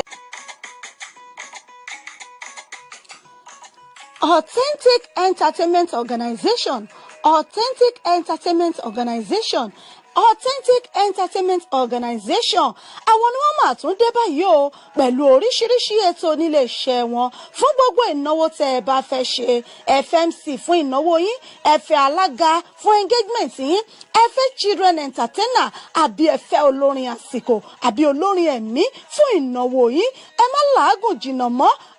Authentic Entertainment Organization wọ́n tún ti gbèdé fún gbogbo ìnáwó yín. Ìrọ̀rùn ló bá dé fún gbogbo ayẹyẹ yín. Event planner lẹ́fẹ́ ni fún gbogbo ayẹyẹ yín. Ẹ̀yin tí ẹ̀ tí mí kan abẹ́ tí ẹ̀ tí wò pé bó lè ṣe fẹ́ ṣènáwó yín. Ẹ má mí kan mọ́, ẹ má fòyà, ẹ má bẹ̀rù. Authentic Entertainment Organization wọ́n ti wà nílùú London báyìí tí wọ́n fi kalẹ̀ sí fún gbogbo ayẹyẹ yín tí ẹ bá fẹ́ ṣe fún gbogbo ìnáwó yín. Ẹ má làágùn jìnnà, wọ́n ń bẹ ní kalẹ̀ fún yín. Wọ́n bá yín tó gbogbo ayẹyẹ yín, wọ́n bá yín mú MC, alága ni, olórin ni, children entertainer ni, gbogbo ẹ̀ pátápátá ní bẹ̀ lọ́dọ̀ wọn nílé iṣẹ́ wọn. Authentic Entertainment Organization ìlú London náà ni wọ́n fìkàlẹ̀ sí fún gbogbo ibikíbi tí ẹ bá ti fẹ́ ṣayẹyẹ yín. Ẹ̀yin ẹ pè wọ́n lónìí, kò síbi tí ọwọ́jà wọn ò dé. Ẹ pè wọ́n sórí ẹ̀rọ ìbánisọ̀rọ̀ wọn 079 080 25944 079 080 25944 tàbí 07424 728 743 07424 728 743 ní àwọn ẹ̀rọ ìbánisọ̀rọ̀ wọn tẹ́ ẹ lè pè wọ́n sí tàbí kẹ́ ẹ lọ sí ímeèlì wọn lolly07@yahoo.co.uk. wọ́n ń bẹ lórí Twitter, wọ́n ń bẹ lórí Facebook. Bẹ́ẹ̀ ni kò sí, ẹ pè wọ́n lónìí gbogbo ibikíbi tẹ́ bá ti fẹ́ ṣayẹyẹ yín. Ìrọ̀rùn ló bá dé. Ẹ kàn sí wọn lónìí. Authentic Entertainment Organization ìrọ̀rùn ló bá dé. Ẹ̀yin náà bá wọn dòwò pọ̀ lónìí kẹ́sì rí pé rere lolúwa.